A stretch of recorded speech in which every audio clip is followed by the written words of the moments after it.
हिंदू विरोधी कहे जाने वाले असदुद्दीन ओवैसी हिंदुओं के लिए उतरे मैदान में। ओवैसी ने कहा, यूसीसी से मुसलमानों से ज़्यादा हिंदू भाइयों का है नुकसान और मैं हिंदू भाइयों के लिए ये लड़ाई लड़ूंगा।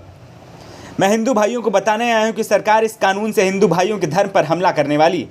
मैं हिंदू विरोधी नहीं, आरएसएस विरोधी हूं। मैं बाबा साहब का संविधान मानने वाला ओवैसी हूं। समान नागरिक संहिता को लेकर ऑल इंडिया मजलिस इत्तेहादुल मुस्लिमीन के नेता और हैदराबाद सांसद असदुद्दीन ओवैसी लगातार विरोध कर रहे हैं। ओवैसी ने कहा है कि यूसीसी में सबसे ज़्यादा तकलीफ हमारे हिंदू भाइयों को होगी। इसके साथ ही उन्होंने बीजेपी और आरएसएस पर भी निशाना साधा है। ओवैसी ने कहा कि यूसीसी से हिंदू भाइयों के बहुत सारे अधिकार छिन जाएंगे, जिसमें मैरिज एक्ट के साथ साथ बहुत सारे सामाजिक और धार्मिक रीति रिवाज भी शामिल हैं। ओवैसी ने एक वीडियो शेयर किया जिसमें उन्होंने हिंदुओं को मिले विशेषाधिकार का जिक्र करते हुए दावा किया कि ये यूसीसी से छिन जाएंगे। ओवैसी ने हिंदू विवाह अधिनियम 1995 का हवाला देते हुए कहा कि इस एक्ट में हिंदू भाई बहनों के लिए कहा गया है कि पिता की 7 पीढ़ियां और मां की 5 पीढ़ियों तक शादी नहीं हो सकती, लेकिन इसका अपवाद दिया गया है। अगर यूनिफॉर्म सिविल कोड आया तो एक अपवाद खत्म हो जाएगा।